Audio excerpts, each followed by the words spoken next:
What would you do if you came home early from war to surprise your wife, only to find her in bed with another man? What if that man pointed a gun at you in your own bedroom? Tonight, I'm going to tell you the true story of Sergeant Rafael Morales, a decorated Army veteran who thought he was coming home to the love of his life, but instead walked into a nightmare that would destroy 3 lives forever. This isn't just another cheating story. This is about betrayal so deep, so calculated, that it will make you question everything you think you know about love, loyalty, and the price of keeping secrets. By the end of this video, you'll understand why sometimes the people we trust most are the ones capable of hurting us beyond repair. The autumn rain was falling steadily on the streets of Phoenix, Arizona on October 15, 2023. Staff Sergeant Rafael Morales sat in the back of a yellow taxi, his military duffel bag resting against his knee as he watched the familiar desert landscape of his hometown pass by through the rain-streaked window. After 22 months deployed in Eastern Europe, all he wanted was to surprise his wife Catalina and feel her arms around him again. Rafael was 31 years old, a career soldier who had dedicated 12 years of his life to serving his country. His black hair was cropped short in regulation military style, and his dark brown eyes carried the weight of someone who had seen combat in 3 different countries. Tonight, however, those same eyes sparkled with the excitement of a man who believed he was about to reunite with his soulmate. The surprise homecoming had been Rafael's idea. His unit was supposed to remain overseas for another 6 weeks, but an unexpected rotation had brought them back to American soil ahead of schedule. Rafael had specifically requested that no one contact his family. He wanted to see the look of pure joy on Catalina's face when she realized her husband was home safe. Rafael and Catalina had been together for 8 years, married for 6. They had met at a community college in Phoenix where she was studying to become a medical technician and he was taking night classes while stationed at Luke Air Force Base. Catalina Vasquez was the most beautiful woman Rafael had ever seen, with long dark hair that fell like a waterfall down her back and hazel eyes that seemed to change color depending on her mood. Their courtship had been a whirlwind romance. Rafael was drawn to Catalina's intelligence and ambition, while she was attracted to his stability and dedication. They married in a small ceremony at her family's Catholic church, surrounded by both of their extended families and Rafael's military brothers. Now 28 years old, Catalina worked as a lab technician at Phoenix General Hospital. She had supported Rafael through multiple deployments, sending him care packages filled with his favorite snacks and handwritten letters that he kept in a special box under his bunk. During their nightly video calls, she would tell him about her day at the hospital, about their neighbors, about how much she missed him and counted the days until his return. At least that's what Rafael believed. As the taxi pulled up to their modest ranch-style house on Desert Willow Drive, Rafael felt his heart pounding with anticipation. The house sat on a quiet street lined with palm trees and desert landscaping. It was their first home together, purchased with Rafael's military housing allowance and Catalina's savings. They had painted it soft yellow with white trim, and Catalina had planted a small garden of succulents and desert flowers in the front yard. The house appeared dark except for a warm glow emanating from their bedroom window. Rafael smiled, imagining Catalina reading one of her medical journals in bed, probably wearing the oversized Arizona Cardinals t-shirt she always slept in when he was deployed. "Keep the change, brother," Rafael told the taxi driver, a middle-aged Hispanic man with kind eyes, handing him a $20 bill for a $14 fare. "Gracias and welcome home, soldier," the driver said with genuine warmth. "Your family must be very happy to have you back." "They don't know I'm coming," Rafael replied with a grin. "It's a surprise." The taxi driver smiled and shook his head. "She's going to cry tears of joy, man. That's beautiful." Rafael stood on the sidewalk for a moment after the taxi drove away, taking in the sight of his home. Something felt slightly off, though he couldn't immediately identify what it was. There was a black Chevrolet Camaro with tinted windows parked in front of the house that he didn't recognize. The car had custom rims and looked expensive. Probably belongs to one of the neighbors, Rafael thought, dismissing the nagging feeling in his stomach. He noticed that their motion sensor porch light, which Catalina always kept functioning for security reasons, was either broken or had been deliberately disabled. The small details began adding up in his mind, but Raphael pushed away any negative thoughts. He was finally home and nothing was going to ruin this moment. Using his key, Raphael quietly opened the front door, wanting to maintain the element of surprise. The living room was exactly as he remembered it, with their wedding photos displayed prominently on the entertainment center and Catalina's medical textbooks stacked neatly on the coffee table. But something was definitely wrong. The house carried an unfamiliar scent. There was cologne in the air that Raphael didn't recognize, something expensive and heavy that mixed unpleasantly with the lingering smell of marijuana. Their wedding portrait, which had always held the place of honor on the entry table, was not just turned face down but missing entirely. Raphael set down his duffel bag and listened carefully. The house wasn't completely silent. He could hear sounds coming from the direction of their bedroom. Muffled voices, movement, the distinctive creaking of their bed frame, a sound he knew well from 6 years of marriage. His military training automatically engaged. Raphael began moving through his own home like he was conducting a room-to-room search in hostile territory. Each step was calculated and silent. His breathing became controlled and steady. Every sense was heightened. As he approached the hallway leading to their bedroom, the sounds became clearer and more distinct. Raphael's blood turned to ice water in his veins as he realized what he was hearing. The rhythmic movement of their bed. Heavy breathing from two people. A man's voice saying words that made Raphael's stomach clench with nausea. "That's my good girl. Tell me how much better I am than your soldier boy." Catalina's voice, breathless and passionate, responded in a way that shattered Raphael's entire world. "So much better, Dante. He's never made me feel like this. Never." The words hit Raphael like shrapnel. He pressed his back against the hallway wall, struggling to process what he was hearing. This was Catalina, his wife, the woman who had promised to love him faithfully until death do them part. This was the woman who cried every time he deployed, who wrote him letters saying she missed him so much she could barely function. All lies. Everything had been lies. Raphael forced himself to move closer to their bedroom door, which was slightly ajar. Through the crack he could see everything. Catalina, his wife of 6 years, was in their marital bed with a man he had never seen before. The stranger was tall and heavily muscled, with intricate tattoos covering his arms, chest, and back. His dark hair was longer than military regulations would allow, and he moved with the confident arrogance of someone who was used to taking what he wanted. They were so completely absorbed in their passion that they didn't notice the bedroom door slowly opening wider. Raphael felt like he was experiencing an out-of-body experience, watching his life implode in slow motion. This was Catalina, the woman who had promised to wait for him no matter how long his deployments lasted. This was the woman who had cried at their wedding when she promised to forsake all others. This was the woman he had trusted with his heart, his future, his very soul. The man in his bed was Dante Restrepo, though Raphael didn't know his name yet. Dante was 29 years old and everything Raphael wasn't. Where Raphael was disciplined and methodical, Dante was impulsive and wild. Where Raphael followed military regulations and lived by a code of honor, Dante made his own rules and lived by his own moral compass. Dante worked in the gray areas of legality.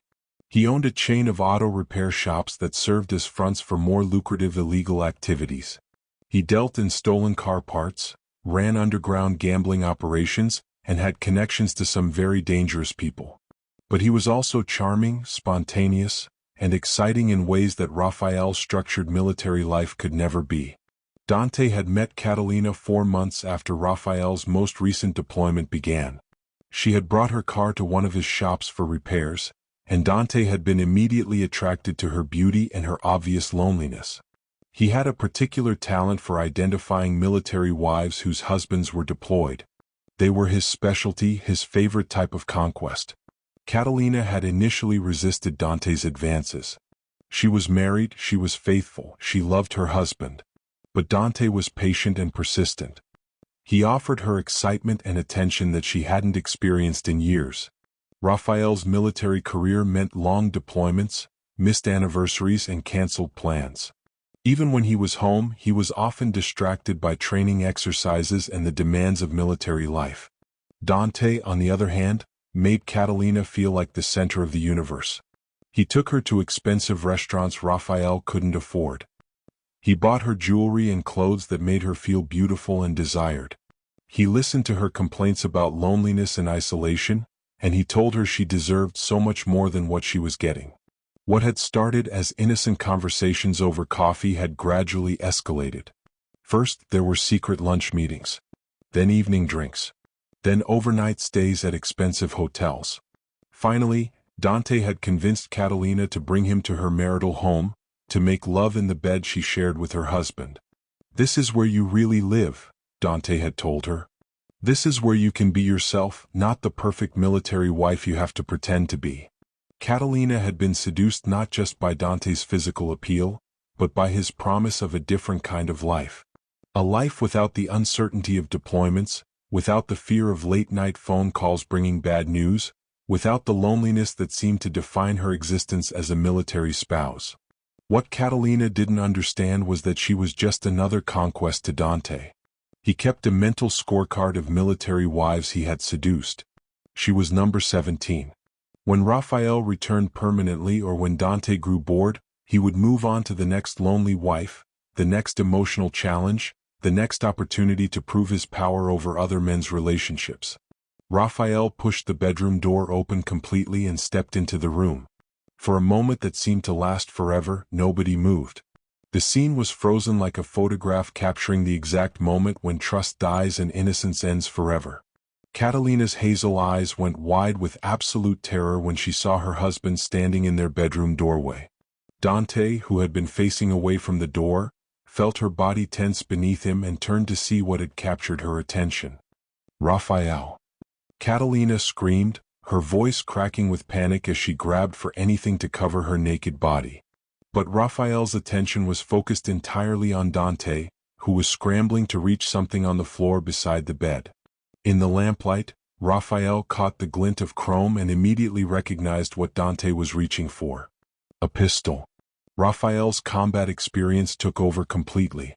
In war zones, hesitation meant death. Soldiers who paused to think instead of react didn't come home alive. Raphael crossed the bedroom in 2 explosive steps, catching Dante's wrist just as his fingers closed around the weapon's grip. They crashed to the floor in a tangle of arms and legs, both men fighting desperately for control of the gun. Dante was strong from years of physical labor and street fighting, but Raphael had been trained by the United States Army to disable enemies quickly and efficiently. The struggle lasted less than a minute, but it felt like hours. They rolled across the hardwood floor, crashing into furniture and sending lamps flying. Catalina screamed continuously, but neither man heard her. They were locked in mortal combat, each knowing that losing meant potentially dying. The gun clattered across the floor and slid under their dresser, momentarily out of reach for both men. Without the weapon as a focal point, the fight became more personal and more vicious. Dante threw wild punches, trying to overwhelm Raphael with aggressive brutality. Raphael, however, fought with the calculated precision of military hand-to-hand combat training. When the fight ended, Dante lay unconscious on the bedroom floor. Blood trickled from his nose and mouth, and his breathing was shallow but steady. Raphael stood over him, his knuckles scraped and bleeding, his military t-shirt torn at the shoulder. Catalina had retreated to the far corner of the room, clutching a bedsheet around her body like armor. Her face was streaked with tears, and her entire body shook with terror and shock. "Raphael, please," she whispered. "I can explain everything." "Explain?" Raphael turned to look at his wife, this woman he had loved since they were young adults building dreams together. "Explain what, exactly?" "How you've been screwing another man in our bed while I was overseas defending our country." His voice was deadly calm, which somehow made it more frightening than if he had been screaming. "It's not what you think," Catalina said desperately, though even she knew how ridiculous that sounded given what Raphael had just witnessed. "It's exactly what I think," Raphael replied. "The question is, how long has this been going on?" Catalina opened her mouth to answer, then closed it again. How could she tell him the truth? How could she explain that her affair with Dante had been going on for over a year? How could she admit that she had fallen in love with another man while Raphael was risking his life in a foreign country? How long, Catalina? Raphael asked again, his voice carrying the authority of someone accustomed to having his questions answered. I don't. Catalina stammered. Don't lie to me, Raphael said. I've been lied to enough for one lifetime. How long have you been sleeping with him? Catalina looked at her husband, this man who had been her whole world for so many years, and realized that honesty was the only option left. 14 months, she whispered. The number hit Raphael like a physical blow to the chest. 14 months. Almost his entire deployment. While he had been writing her love letters, she had been with another man. While he had been counting the days until he could come home to her, she had been counting the hours until her lover would arrive. Do you love him? Raphael asked, though he wasn't sure he wanted to hear the answer. Catalina looked at her husband's face, seeing the pain and betrayal written in every line and shadow. She wanted to lie, to tell him it had just been physical, that it meant nothing. But she couldn't add more lies to the mountain of deception she had already built. I think so, she said quietly. Yes, I think I do. Before I continue with this devastating story, I need to ask you something. If this story is already making you feel emotional, if you're thinking about the people in your own life and wondering if you can truly trust them, then please hit that like button. Your support helps me bring you more real stories that matter, stories that reveal the dark truths about human nature that we don't want to acknowledge but need to understand. Trust me, Raphael's story gets much worse from here. Raphael felt like the ground had disappeared beneath his feet. Hearing Catalina admit that she loved another man was somehow worse than catching them in bed together. Physical betrayal was devastating, but emotional betrayal cut deeper than any knife. Dante began to stir on the floor, groaning as consciousness slowly returned. Raphael looked down at him with a mixture of disgust and cold rage. Get up, Raphael said quietly. Dante struggled to a sitting position, wiping blood from his mouth with the back of his hand. When he saw Raphael standing over him, he smiled through his broken lips. So you're the famous husband, Dante said with mocking casualness.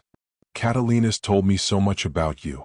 Get your clothes and get out of my house, Raphael said, his voice carrying deadly promise. Your house. Dante laughed as he slowly got to his feet. Man, I've been here so many times I feel like I live here. Hell, I know where you keep your coffee, your beer, your wife's favorite lingerie. Raphael's hands clenched into fists, but he maintained his self-control. You have 30 seconds to get dressed and leave, Raphael said. After that, I'm going to hurt you in ways you can't imagine. Dante looked around the room, taking in the destroyed furniture, the scattered clothes, and Catalina cowering in the corner. He began gathering his belongings with deliberate slowness, clearly enjoying Raphael's barely contained rage. You know what's funny? Dante said as he pulled on his jeans. She was never yours to begin with. She just didn't know it until I showed her what a real man could offer. Dante, stop, Catalina said desperately. Just leave. But Dante was enjoying himself too much to stop now. He had won and he wanted Raphael to know it.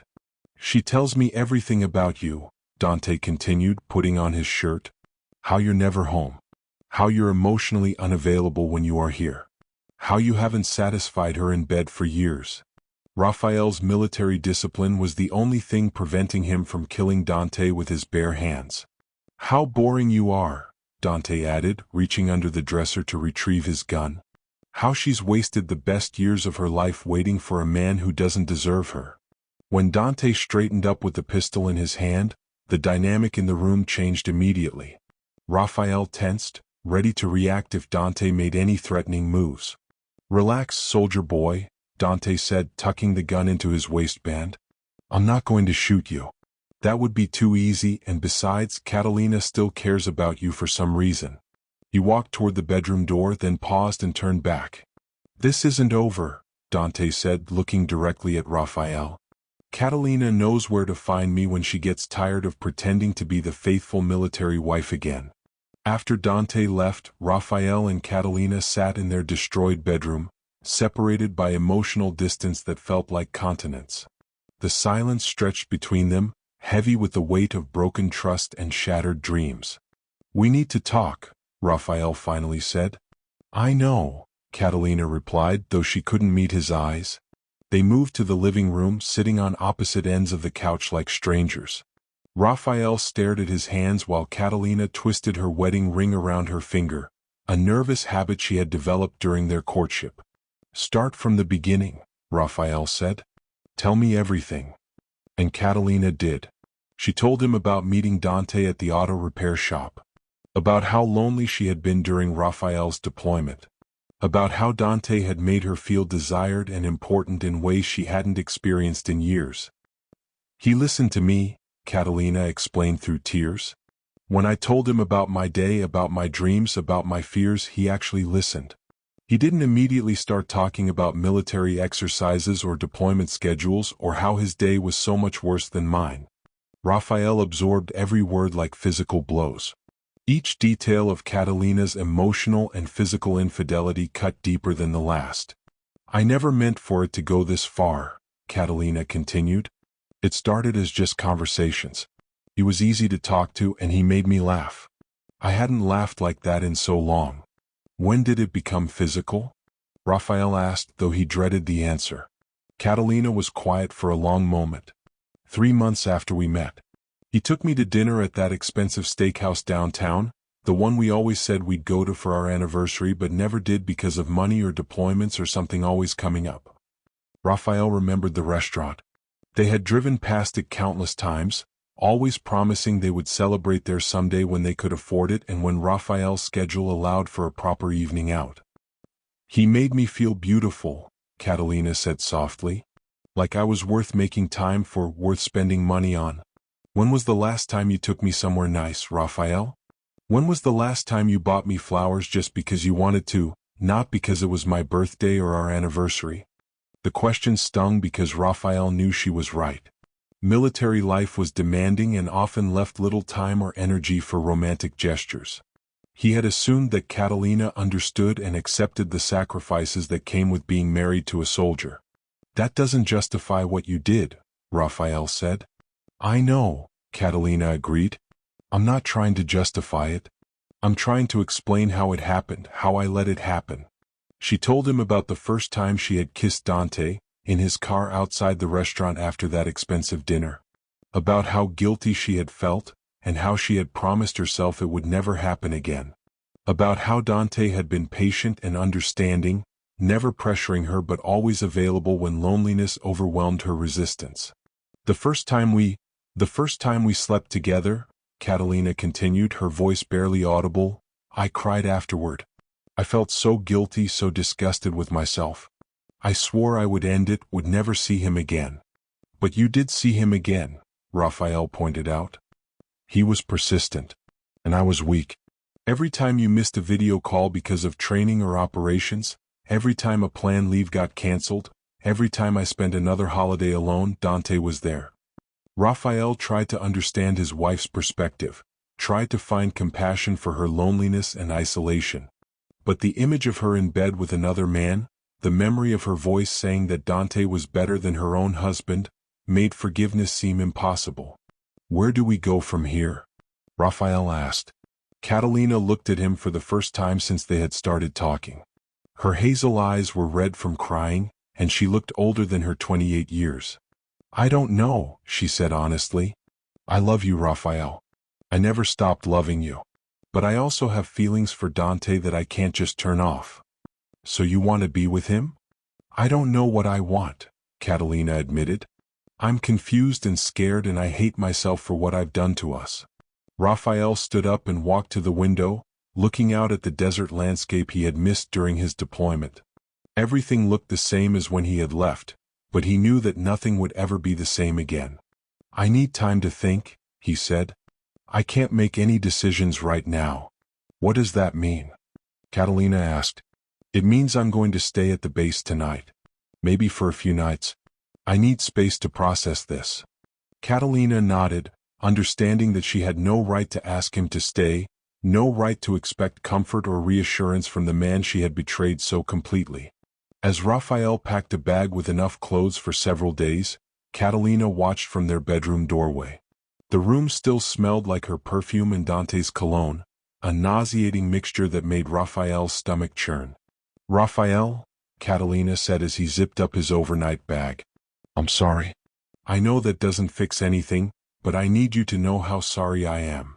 Raphael looked at his wife, this woman who had been his anchor and his motivation for so many years. Part of him wanted to forgive her, to find a way to rebuild their marriage. But a larger part of him wondered if their relationship had been broken long before Dante came into the picture. "Sorry doesn't give me back the 14 months you spent lying to me," Raphael said. "Sorry doesn't erase the image of you with him in our bed. Sorry doesn't make me forget that you told him he was better than me." Catalina flinched at each accusation, knowing they were all true and that she deserved every bit of Raphael's anger. "But," Raphael continued, "I understand that military life is hard on spouses.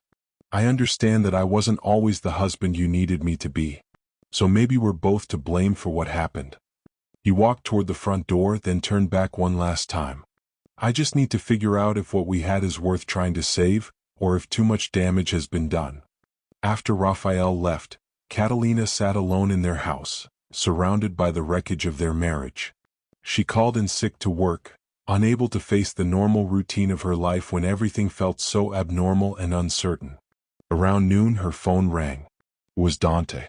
"Hey, beautiful." His voice was cheerful, as if the violent confrontation with Raphael had never happened. "How are you holding up?" "How do you think I'm holding up?" Catalina snapped. "My husband caught us together. Our marriage might be over." "Good," Dante said matter-of-factly. "Now you can stop pretending to be something you're not."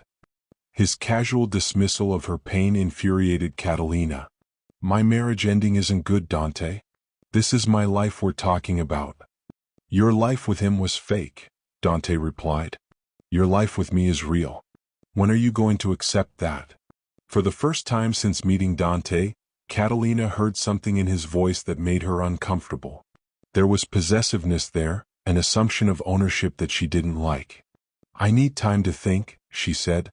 "Time to think about what?" "You've already chosen me. Last night proved that." "Last night was a disaster," Catalina said. "Raphael could have killed you." Dante laughed. "That Boy Scout doesn't have the guts to kill anyone. He's too soft, too bound by rules and regulations. That's why you need a real man." After hanging up with Dante, Catalina realized that she was seeing a side of him that had been hidden during their romantic courtship. The charm and understanding he had shown her was being replaced by arrogance and possessiveness that reminded her uncomfortably of controlling men she had known in the past. If you're feeling the emotional weight of this story, if you're thinking about trust and betrayal in your own relationships, then please show your support by hitting that like button. These real stories matter because they reveal truths about human nature that we need to understand. And if you want to hear more stories about the complicated reality of love and marriage, stories that don't have easy answers but make us think deeply about loyalty and forgiveness, then make sure you're subscribed to this channel. Because Raphael and Catalina's story is about to take a turn that will shock you. Meanwhile, Raphael was at the base, trying to focus on routine military duties while his personal life crumbled around him. His commanding officer, Colonel Martinez, had known Raphael for 6 years and immediately noticed that something was seriously wrong.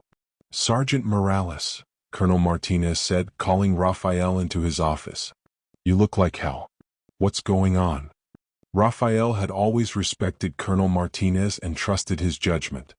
Against his better instincts, he found himself telling his commanding officer everything that had happened. "I'm sorry to hear about this, Raphael," Colonel Martinez said after hearing the whole story. "Military marriages face unique challenges and not all of them survive." "What would you do, sir?" Raphael asked.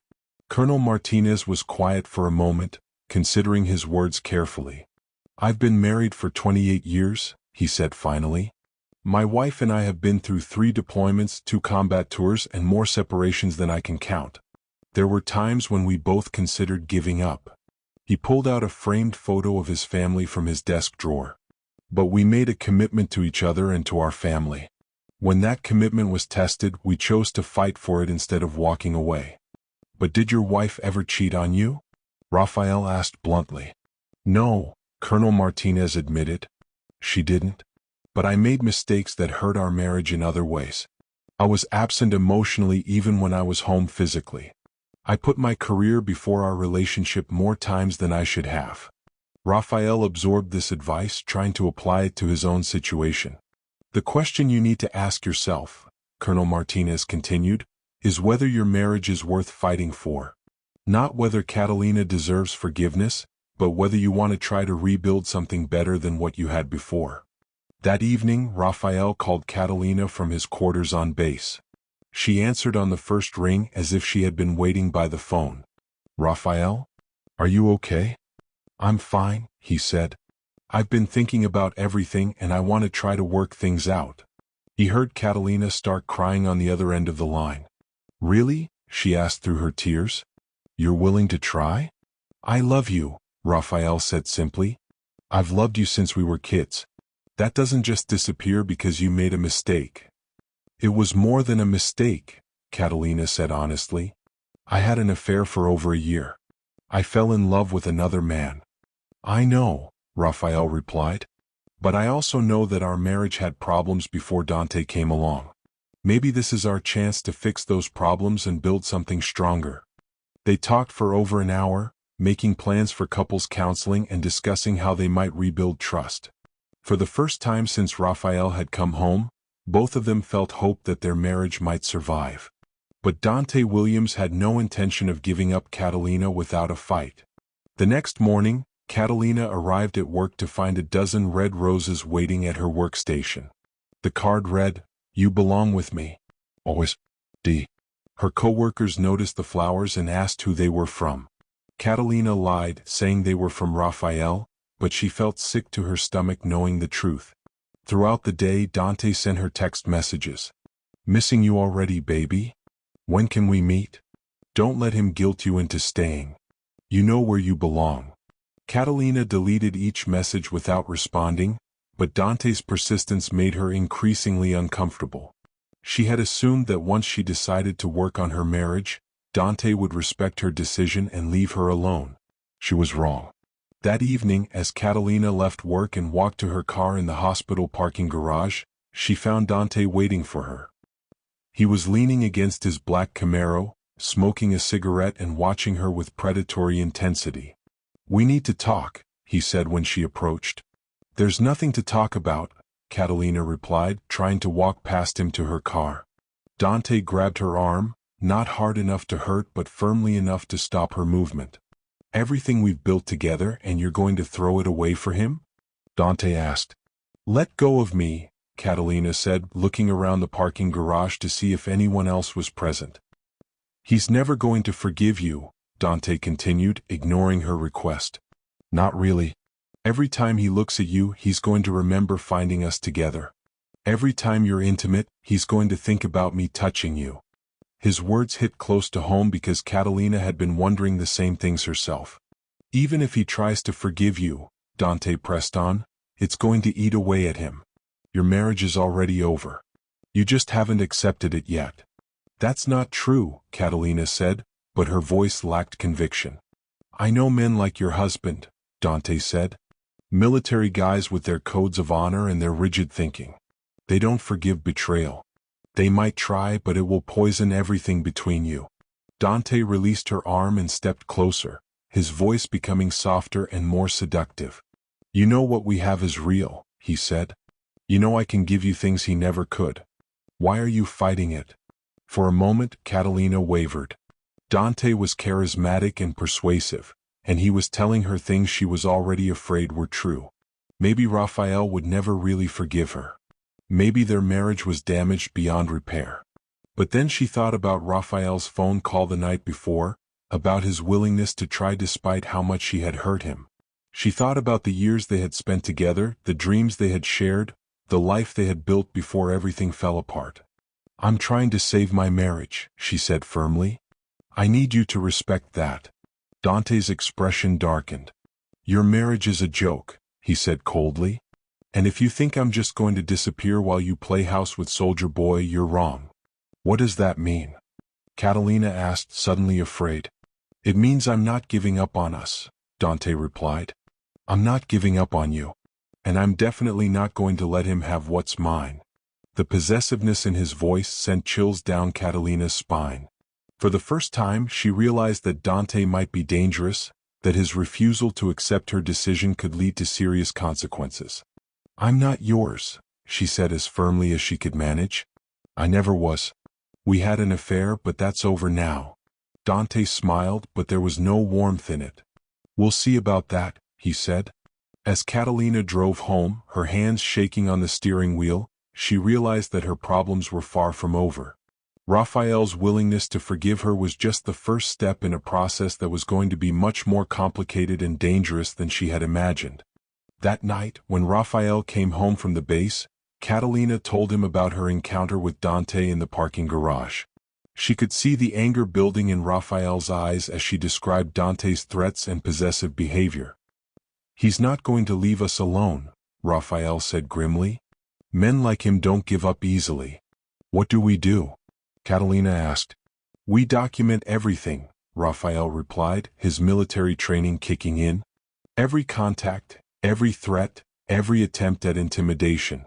If he escalates, we'll need evidence for the police. Do you think he'll escalate?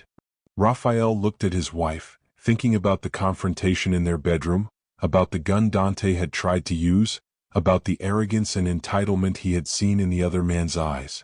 Yes, he said honestly. I think he will. Raphael was right to be concerned. Over the next 2 weeks, Dante's behavior became increasingly erratic and threatening. He followed Catalina to work, showed up at places where she ran errands, and sent increasingly angry text messages when she didn't respond to his calls. You can't hide from me forever, one message read. He can't protect you all the time, said another. What we have is special. Don't let him destroy it. Catalina showed Raphael every message, and they compiled a file of evidence documenting Dante's harassment. But when they took the information to the police, they were told that unless Dante made specific threats of violence, there wasn't much law enforcement could do. He's not technically breaking any laws, Officer Jenkins explained. He's contacting someone he had a relationship with. Unless he threatens physical harm or violates a restraining order, our hands are tied. So we have to wait until he hurts someone? Raphael asked incredulously.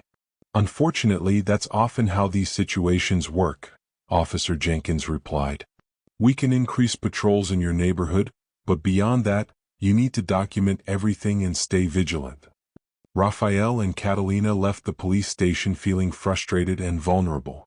They were trained professionals who had dealt with dangerous situations, but they felt helpless against someone who was carefully staying within legal boundaries while making their lives miserable.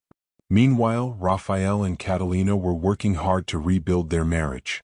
They had started couples counseling with Dr. Patricia Reeves, a therapist who specialized in military marriages and infidelity recovery. Trust is like a broken vase, Dr. Reeves explained during one of their sessions. You can glue the pieces back together, but it will never look exactly the same as it did before. The question is whether you can find beauty in the repaired version. The counseling sessions were emotionally exhausting. Raphael had to work through his feelings of betrayal and inadequacy while Catalina confronted the selfishness and deception that had led to her affair. Some days were better than others. Some days they felt like they were making progress. Other days, the weight of what had happened seemed too heavy to overcome. Do you still think about him? Raphael asked one evening as they were cooking dinner together, trying to establish new routines and positive memories. Catalina considered lying, but their counselor had emphasized the importance of complete honesty going forward. Sometimes, she admitted, but not in the way you're worried about. I think about how I let myself get caught up in fantasy instead of dealing with the real problems in our marriage. What were the real problems? Raphael asked. This was a conversation they had avoided in counseling, but Dr. Reeves had said they would eventually need to address the underlying issues that had made Catalina vulnerable to an affair. You were never really present, Catalina said carefully. Even when you were home, part of you was always somewhere else. Thinking about work, planning for the next deployment, dealing with military stress that you never talked to me about. Raphael absorbed this criticism, knowing there was truth in it. I thought I was protecting you from the ugly parts of my job, he said. I didn't want to burden you with things that would worry you or that you couldn't help with anyway. But that isolation made me feel like we were living parallel lives instead of sharing one life together, Catalina explained. I felt like your roommate instead of your wife. It was a painful but necessary conversation, one of many they would need to have as they worked to understand how their marriage had become vulnerable to outside interference. 3 weeks after Raphael's return, just as they were starting to feel hopeful about their future, Dante escalated his campaign of harassment. Catalina was working a late shift at the hospital when she received a phone call on the unit's main line. Phoenix General Laboratory Department, this is Catalina. I miss you, Dante's voice said without preamble. Catalina's blood ran cold. How did you get this number? I have my ways, Dante replied. I've been thinking about you all day. About us. There is no us, Catalina said, looking around to make sure none of her co-workers could hear the conversation. There will always be an us, Dante said. You can't just erase what we have. I'm hanging up now, Catalina said. If you hang up on me, I'll call back every hour until your shift ends, Dante threatened. Is that what you want? Do you want your co-workers to know about our relationship? Catalina realized she was trapped. If Dante kept calling the hospital, her supervisor would eventually ask questions. Her affair would become public knowledge, potentially affecting her job and her professional reputation. What do you want? She asked quietly. I want to see you, Dante said. One last time. To talk. To get closure. I can't do that, Catalina said. Meet me tomorrow night, Dante continued as if she hadn't spoken. The parking lot behind Romano's restaurant. 8 o'clock. If you don't show up, I'll start calling your workplace, your family, your husband's commanding officer. I'll make sure everyone knows about us. The line went dead, leaving Catalina shaking and nauseous. She realized that Dante was more dangerous than she had originally thought. He wasn't just unwilling to let her go. He was actively trying to destroy her life if he couldn't control it. When Catalina got home that night, she found Raphael waiting up for her, reading a book in bed. He took one look at her pale, frightened expression and immediately knew something was wrong. What happened? He asked, setting down his book and giving her his full attention. Catalina told him about Dante's phone call and his ultimatum. She could see Raphael's jaw clenching with anger as she repeated Dante's threats. You're not meeting him, Raphael said firmly. I don't care what he threatens to do. But if he tells everyone about the affair, it could affect your military career, Catalina said. It could affect my job. I don't care, Raphael replied. Your safety is more important than our careers. But Catalina was terrified of what Dante might do if she didn't show up.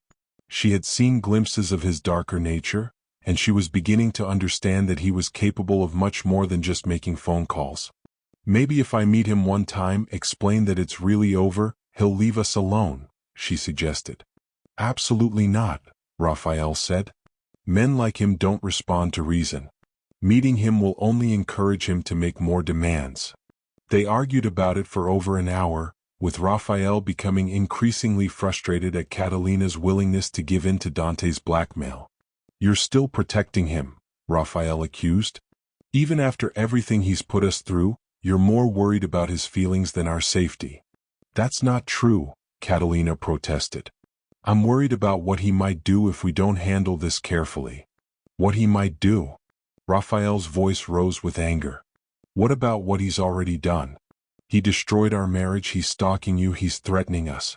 When is enough going to be enough? If this story is making you angry, if you're feeling frustrated by the way manipulative people can control and terrorize their victims even after relationships end, then please hit that like button to show that you understand how serious these situations can become. And if you want to see more stories that expose the dangerous reality of stalking and emotional manipulation, stories that might help someone recognize warning signs in their own life, then subscribe to this channel right now. Because what happens next between Raphael, Catalina, and Dante will shock you and might save someone's life. The next evening, despite Raphael's objections, Catalina made a decision that would change everything. She couldn't handle the stress of waiting for Dante to make good on his threats. She couldn't live with the fear that he would destroy their attempt at reconciliation by exposing their affair to Raphael's military superiors or her hospital administration. At 7:30 p.m., while Raphael was attending a mandatory briefing at the base, Catalina drove to Romano's restaurant. She told herself she would talk to Dante for 10 minutes, make it clear that their relationship was permanently over, and then leave.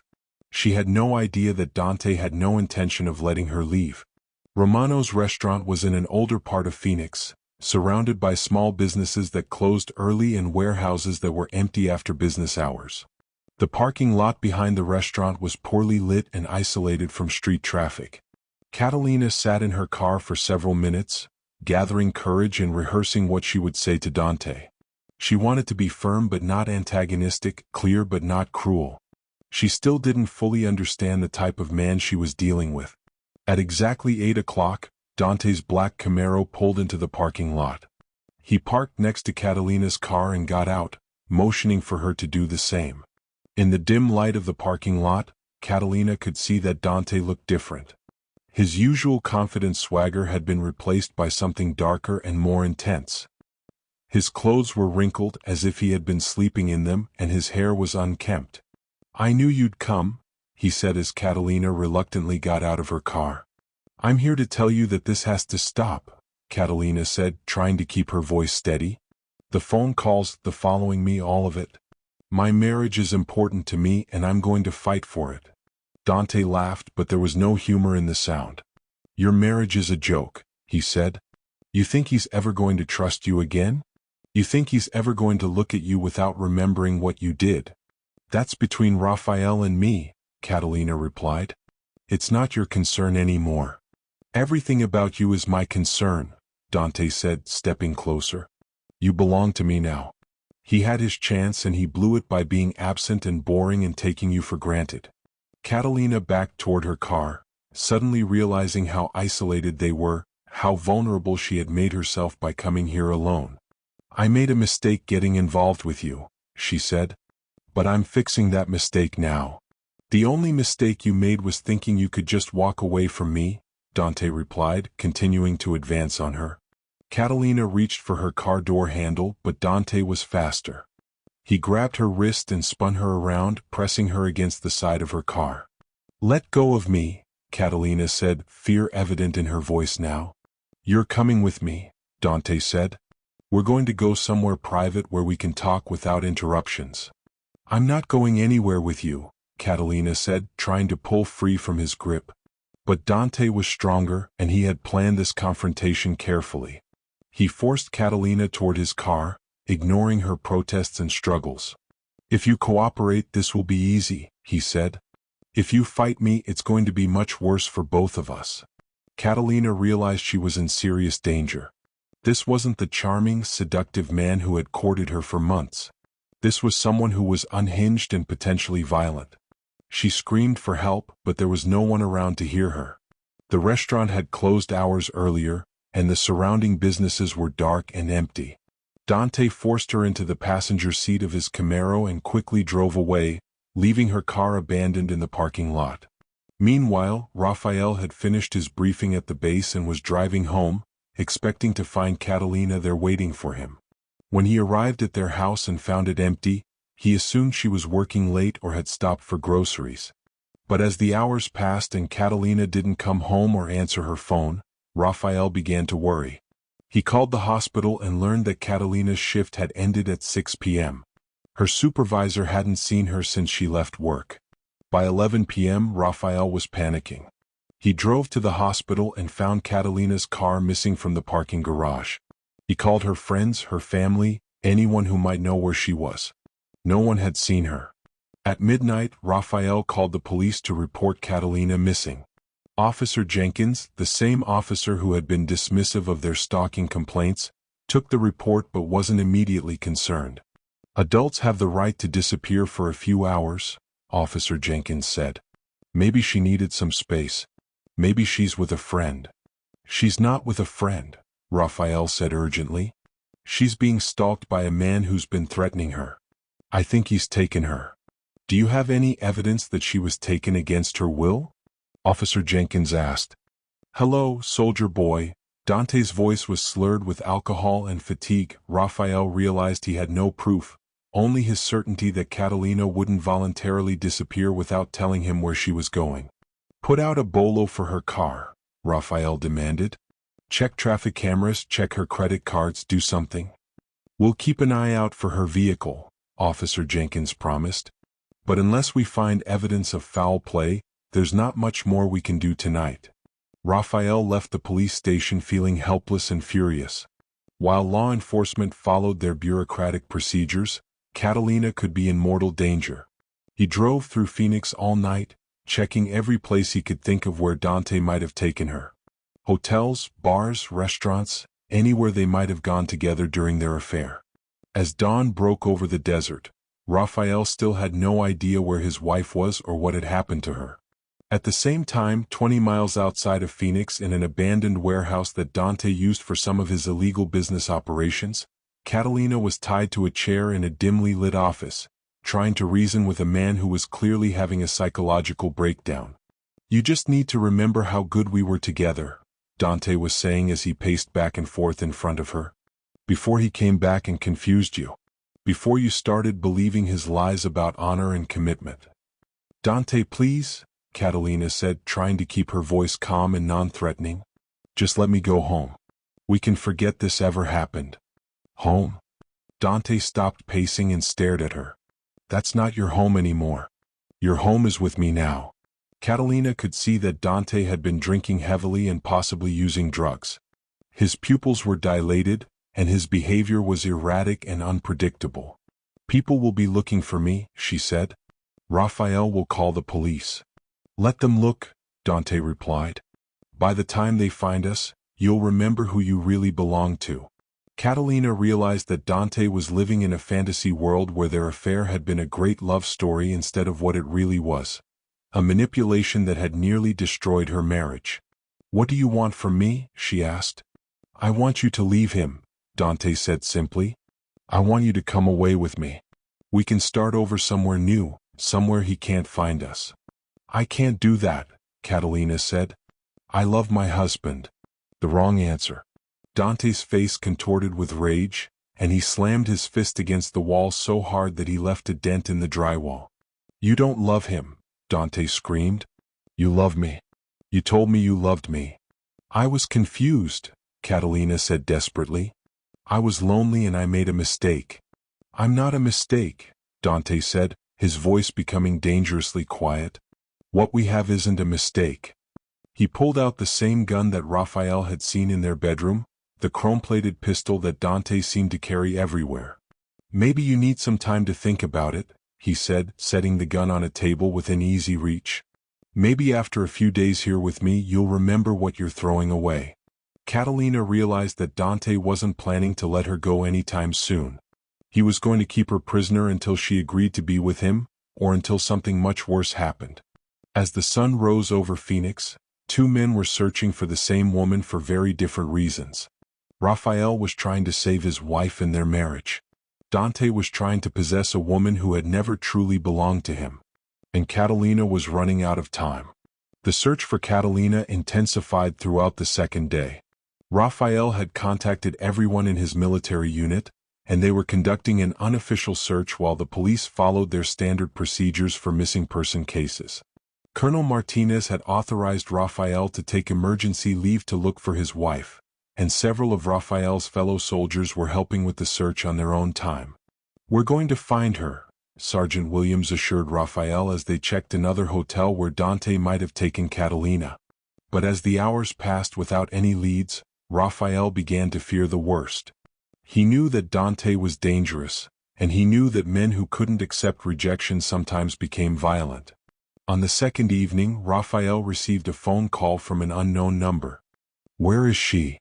Raphael demanded immediately. She's with me, Dante replied. Where she belongs. If you hurt her, I'll kill you, Raphael said with deadly certainty. You're not going to kill anyone, Dante laughed. You're too much of a Boy Scout. Besides, I'm not hurting her. I'm helping her remember who she really is. Let me talk to her, Raphael said. There was a pause, then Catalina's voice came on the line. Raphael? Catalina, are you okay? Where are you? I'm. Catalina started to answer, but Dante took the phone back. She's fine, Dante said. For now. But her safety depends on you. What do you want? Raphael asked. I want you to stop looking for her, Dante said. I want you to file for divorce and disappear from her life forever. That's not going to happen, Raphael replied. Then she's going to get hurt, Dante said simply. And it will be your fault for being too stubborn to let her go. The line went dead, leaving Raphael with the horrible certainty that his wife was in mortal danger and that time was running out to save her. He immediately called the police and reported the phone call. Officer Jenkins was more interested now that there was evidence of kidnapping and threats of violence.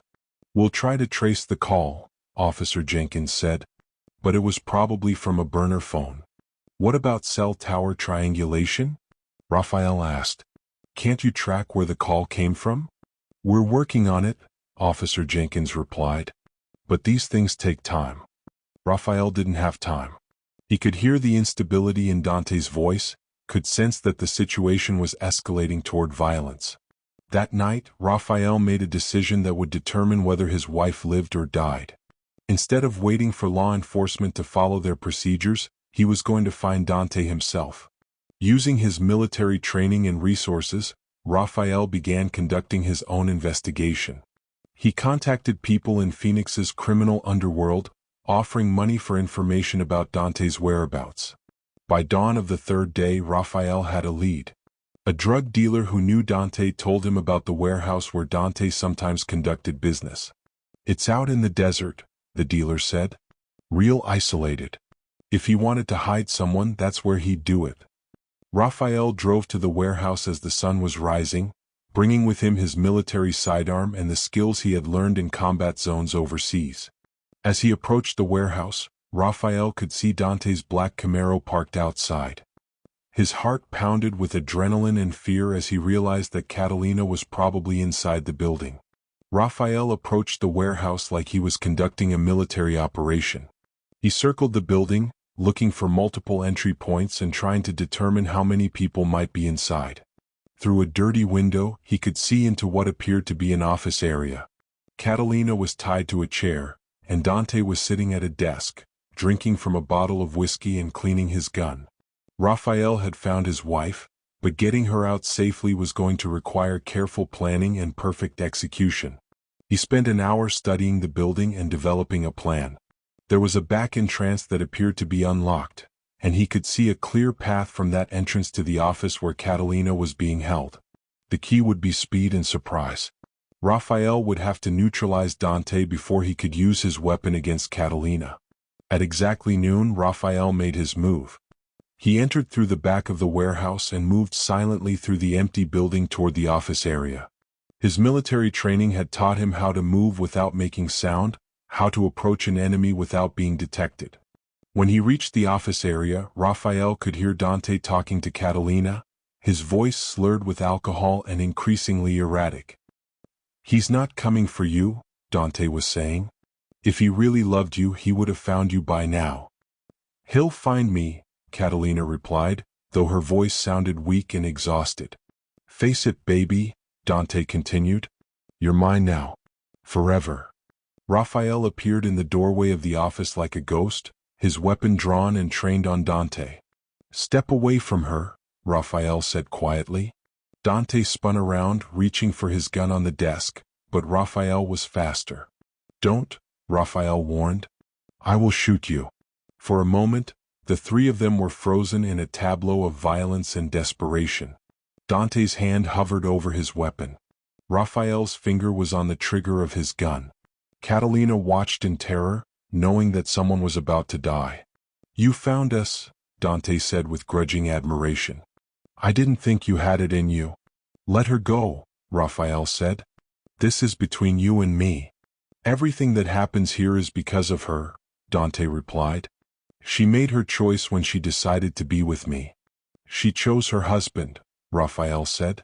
She chose her marriage. Dante laughed bitterly. She chose you because she's scared. But fear isn't love. Maybe not, Raphael agreed. But commitment is love. Loyalty is love. Fighting for someone even when they've hurt you, that's love. Pretty words, Dante said. But they won't save her. In one quick motion, Dante grabbed his gun and pointed it at Catalina's head. Drop your weapon, Dante ordered, or I'll blow her brains out right now. Raphael found himself in an impossible situation. If he dropped his gun, Dante would kill both of them. If he didn't drop his gun, Dante would kill Catalina immediately. Please, Catalina said quietly. Don't hurt him. Shut up, Dante snapped, pressing the gun harder against her temple.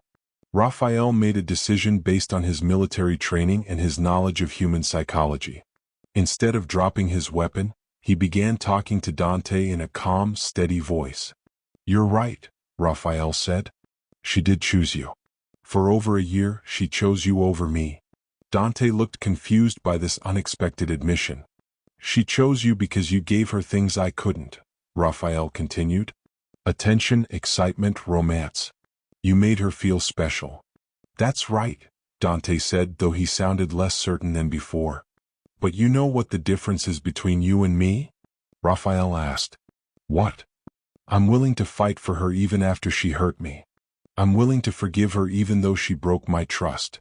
That's what real love looks like. That's not love, Dante said.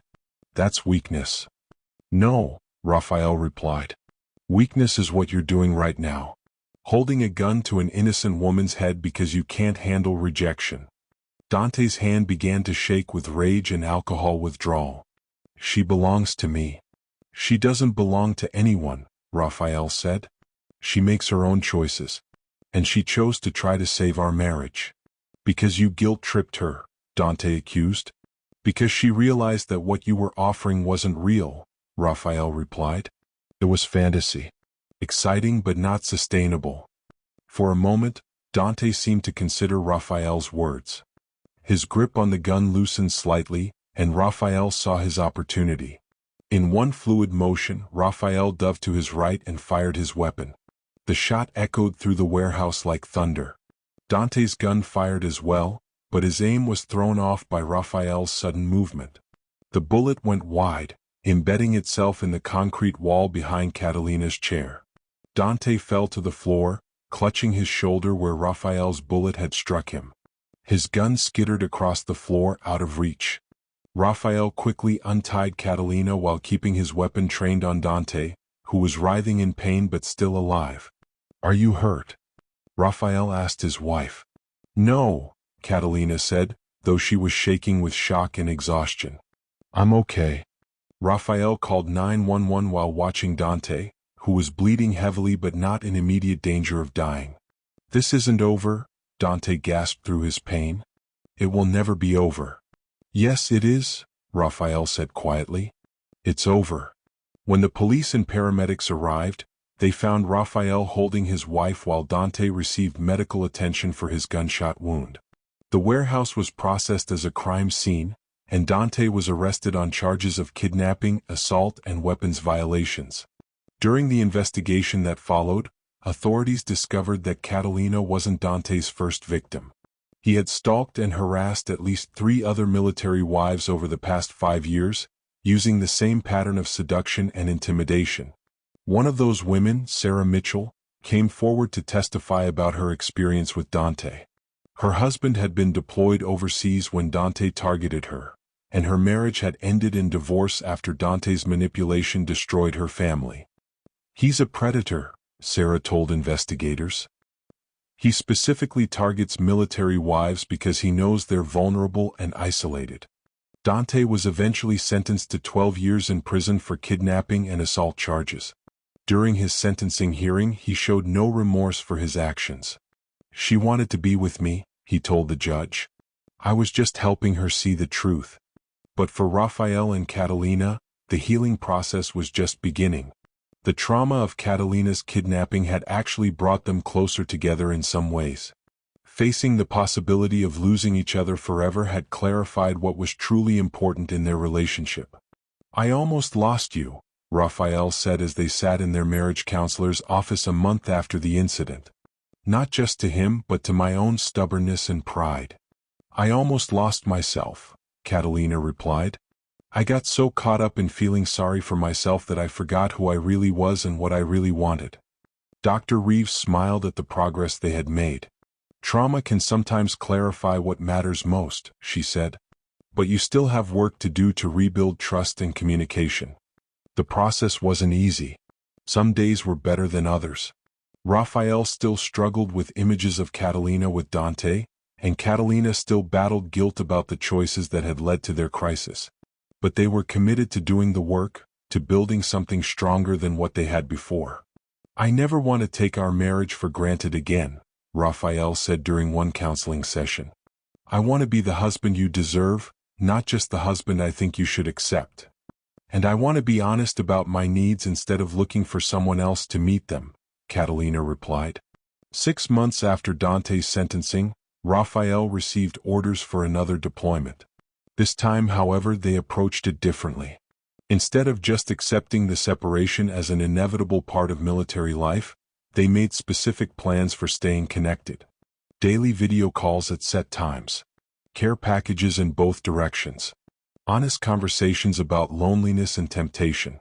I'm not naive enough to think that deployment will be easy, Catalina said the night before Raphael left. But I'm not going to let it destroy us again. If you ever feel disconnected from me, if you ever feel like I'm not prioritizing our marriage, I want you to tell me immediately, Raphael said. No matter what's happening on my end, you're more important than anything else. They had learned that love alone wasn't enough to sustain a marriage. It also required commitment, communication, and constant work. As Raphael prepared to leave for his deployment, both he and Catalina felt nervous but optimistic. They had survived betrayal, violence, and trauma. They had chosen to fight for their relationship when it would have been easier to walk away. I love you, Catalina said as she drove Raphael to the airport. I love you too, he replied. And I trust you. The words carried weight that they hadn't had before. Trust that had been broken and rebuilt. Love that had been tested and proven resilient. If this story has moved you, if it's made you think about the fragility and strength of human relationships, then please show your support by hitting that like button. Real stories like this one matter because they show us that even when people make terrible mistakes, redemption and healing are possible. And if you want to hear more stories about love, betrayal, forgiveness, and the complex reality of human relationships, then make sure you're subscribed to this channel. Because there are so many more true stories that need to be told, stories that remind us that we're all capable of both great harm and great healing. Raphael and Catalina's story doesn't have a perfect fairy tale ending, because real life doesn't work that way. They still face challenges. They still have difficult days. Raphael's deployment is ongoing, and they're still working to rebuild trust and intimacy in their marriage. But they're doing the work. They're choosing each other every day even when it's hard. They're building something real and lasting from the ruins of what they had before. And sometimes, that's the most beautiful kind of love story there is.